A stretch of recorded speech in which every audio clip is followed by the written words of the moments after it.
Well, hello there. How is everyone? I hope you're all well on this fantastic Friday. I say it is fantastic Friday. You're looking fantastic. And this is video 2, I think, of 2. Unless something really dramatic happens, I think we'll be leaving it just here.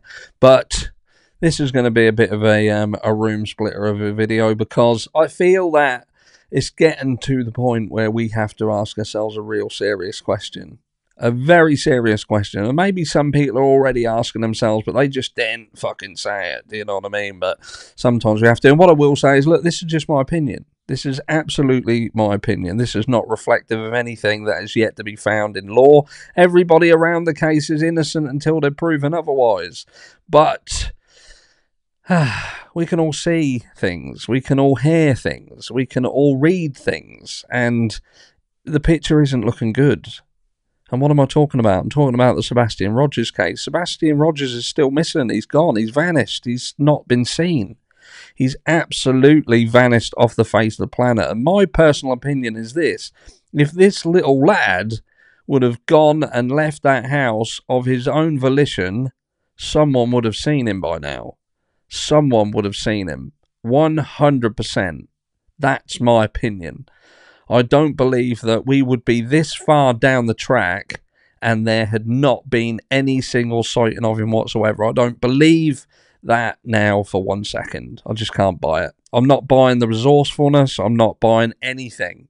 The people around this case are not, in my opinion, acting in a manner which suggests that they're hopeful of a return, that they are, you know, it's scared of his well-being, you know, scared that something could possibly happen.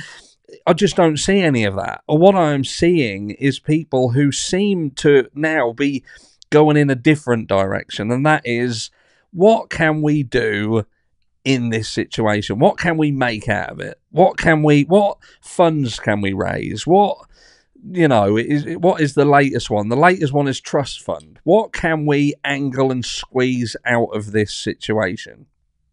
And that's all I see from it all. I see feuds, family feuds, which it's getting beyond a joke. It's way beyond a joke. You see people who shouldn't even be involved, like Tony, for instance. What in the blue fuck is he even doing in this case? And this is a guy who had reached out to me to have a discussion about another case. And I don't understand what he's doing inserting himself in this case. Again, it's very similar to, I said this the other day, what we saw in the Summer Wells case with people with no credentials, no history, no fucking knowledge that places them in kind of this lead PR role. I will take care of everything. I will look after everything. I will arrange everything and sort every fuck off. You won't sort anything out, and don't fucking email me again either. I ain't interested in listening to you, because this fucking case has just turned into an absolute joke.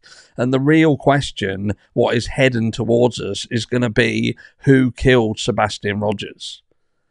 That's what it's going to be. That is what it's going to be. Whether it happened in that house on that night, or whether this lad heard something, overheard something, or just tried to escape a situation that was fucking hideous, and something happened to him after he left that property. But that's where we're heading.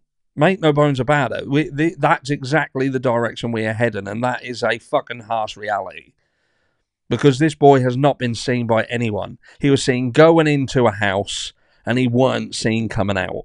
And subsequently, we have seen an complete and utter shit show of people around him. The people who were supposed to be the people who would look after him, who would provide him love, provide him everything, provide him sanctuary, to make sure that he was kept safe.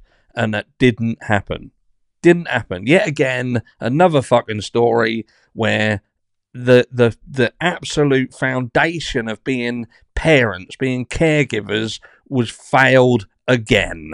And we have another child that's been used as fucking cannon fodder.